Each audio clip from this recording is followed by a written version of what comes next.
നോക്കിക്കേ എത്ര സ്റ്റൈലായിട്ടുണ്ട്. അയ്യേ വേണ്ട എന്തു, ഒന്നാമത് എനിക്കിതൊന്നും തീരെ ചേരില്ല. അത് സ്വയം തീരുമാനിച്ചാ മതിയോ? ദേ ഇതോടെ ഒന്ന് ഇട്ട് നോക്ക്. ആ ഇപ്പൊ നോക്കിയേ, കണ്ണാടി എവിടെ? ദേ ഇവിടെ ഉണ്ട്. കളിയാക്കല്ലേ. നീ ഒന്ന് ചുമ്മാ ഇരി. ആദ്യം തന്നെ ഈ പേടി ഒന്ന് മാറ്റ്. ആ ഇപ്പൊ നോക്ക്, നന്നായിരിക്കുന്നില്ലേ?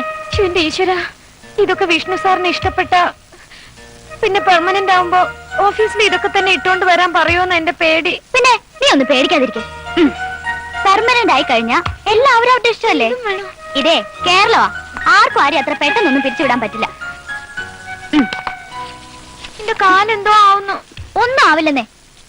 ഇപ്പഴും റിഹേഴ്സൽ എടുത്തില്ലെങ്കിലേ പിന്നെ ബുദ്ധിമുട്ടാവും. ആ കാലം നേരെ വെക്ക്. ആ നടക്ക്. ഞാൻ വീഴും. പേടിക്കണ്ടെന്നേ, നടക്ക്.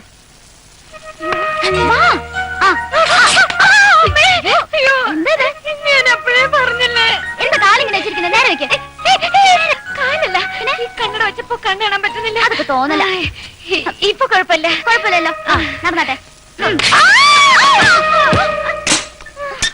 എന്താ ഇവിടെ?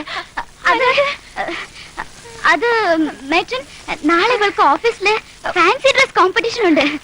റിഹേഴ്സൽ എടുക്കായിരുന്നു അല്ലേ? സമ്മാനം ഉറപ്പാ.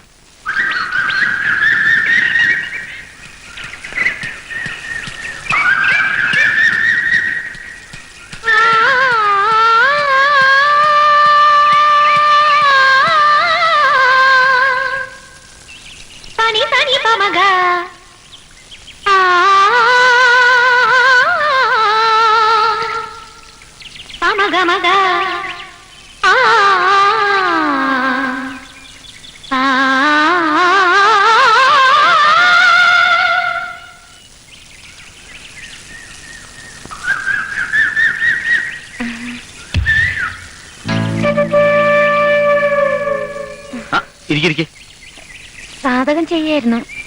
അതെന്താ ഇവിടെ? അത് ഹോസ്റ്റലിൽ അതിനുള്ള സൗകര്യമില്ല, പിന്നെ മറ്റുള്ളവർക്കൊരു ശല്യമാവും. നല്ല സ്വരം, നല്ല ജ്ഞാനം, നല്ല ഭാവം. ലതിക ഇത്ര നന്നായിട്ട് പാടുമെന്ന് എനിക്കറിയില്ലായിരുന്നു. പാരമ്പര്യമായിട്ട് സംഗീതമായി ബന്ധമുള്ള കുടുംബമാണ് ഞങ്ങളുടേത്. കല്യാണിയാണോ കാമ്പോജിയാണോ ലതികയ്ക്ക് ഇഷ്ടം? ആരാത്? എനിക്കവരെ പരിചയമില്ല. നല്ല ഹ്യൂമർ സെൻസ് ആണല്ലോ. അങ്ങനെയൊന്നുമില്ല. ഞാൻ കാരണം ഇനി സാധനം മുടങ്ങണ്ട. വരട്ടെ.